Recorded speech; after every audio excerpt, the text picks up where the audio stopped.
my average words per minute I think it was around 120 when I started. So it has not been going up. Surprisingly, with all the training I've had. But yes, these are alpacas. Okay, so now this is what I would say is, S tier goals for a keyboard, right? That sound. It's a nice creamy sound. It's still poppy and lively. It's just overall very fun to type on. And for me, when you see this, I only have 4 errors. That to me is a very well balanced board, right? I'll have boards that I enjoy typing on that sound good, but I'm not accurate on them, right? So this to me is a very accurate board too, right? So this is what I would consider end game for a 60%, meaning no F-row, no arrows, literally just the bare minimum. Unless you're talking to someone who likes 40s and 50%, which we won't go there, right? Okay, so now I will do the absolute complete opposite and type on a board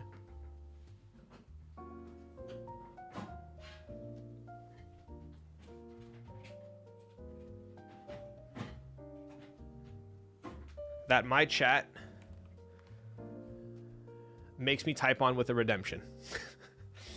So this is not what you want your keyboard to sound like, okay? So average spring weight on a keyboard, I would say is between 50 and 70 grams.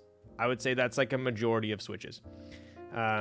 These switches have 300 gram springs. So arguably, 5 to 6 times the spring weight, right? So we have 300 gram springs. On top of that, we have Razer green switches that are normally from a Razer keyboard, which are clickies, right? So the keyboard we just typed on was linears, right? So this is also a linear keyboard, right? Sounds very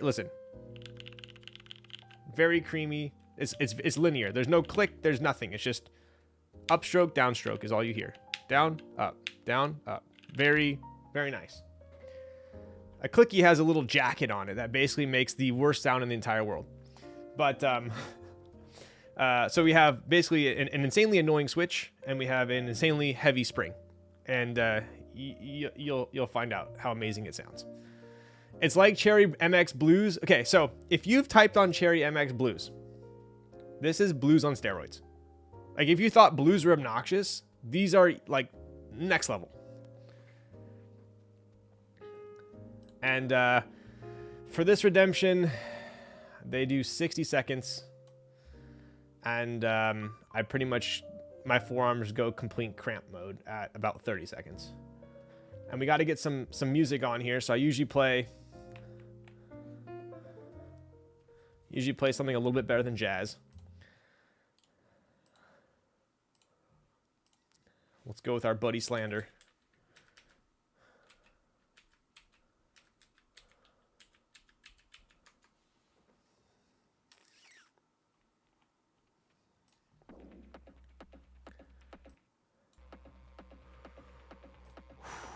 All right, here we go.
Oh my dude, that was such a bad showing.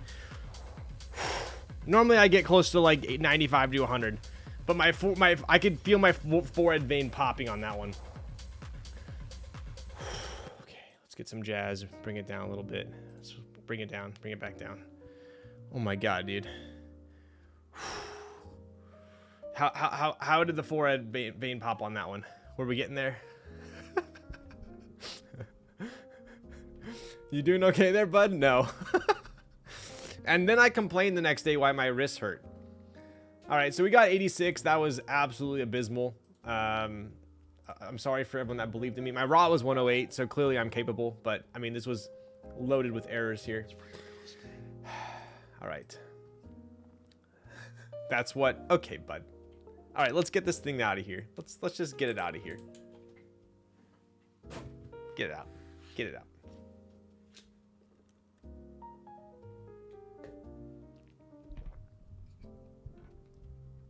It was a soju, don't worry. Okay, so back to what we were doing 45 minutes ago when we got raided. How much to commission that board? Dude, I don't even know if you could recreate that. You would have to like source 300 gram springs, but I don't even know where you'd buy those. Then you'd have to find Razer Greens, which you'd probably have to buy a Razer keyboard and desolder it. Like, the amount of effort that went into creating such a terrible board was ridiculous. So, the keyboard we are building tonight is for Noxery, right? This is a sponsored build. It is a TKL. Obviously, we got the F-row up top and the arrows here. So that's flight will land in time for the 380 typing test. I know, right? I'm just going to tell him I like delayed stream as long as possible because he told me he was flying. He landed check stream and Ryan was getting soju. Wait, are you serious or are you joking, Zekin? Yo, Maxwell, thank you for the follow. Okay, so let's go ahead and... You're serious? Oh, God, I'm in trouble. All right, let's go over some of the design features. Let's turn on the music a little bit. There we go. Perfect. I don't want to freaking yell at you guys. Okay. So, go into Professor Thax mode here. So, we do have a TKL. Let's look at the bottom case, right? It's fine. He knows what he's getting. Yeah, that's true. I mean, honestly, if you ask me to build a keyboard, you know what you're signing up for. Okay, so we have a large brass weight in here. So this is a pretty hefty boy, right? Actually, you know what? I don't even have to lift this up. This lighting's making my job easy. So we'd have a big brass weight here. Pretty dang hefty board, right? This center USB port, right? So my prototype has a center USB port, meaning the cable is going to be plugged in the center. The board that will be publicly available, Zondat has moved this to about here, right, where the F12 is going to be, right? So it's no longer in the middle. It is going to be right justified, and that was based on feedback, right?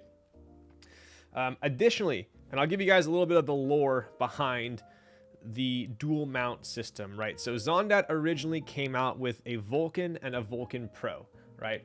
This was a 60% that had a large O-ring below the PCB, below the plate rather, and a small O-ring above the plate. So it was basically like two O-rings sandwiching it for the mounting system, and then you'd have the top case and bottom case sandwiching, right?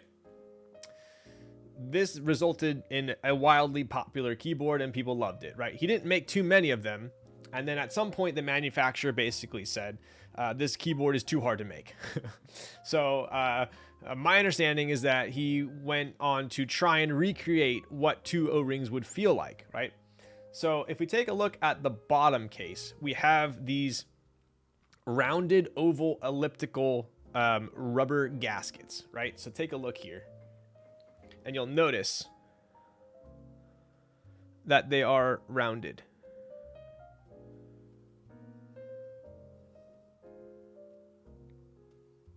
Right? So, and it's also not a perfect circle. So it actually acts as though it's kind of like a squished O-ring.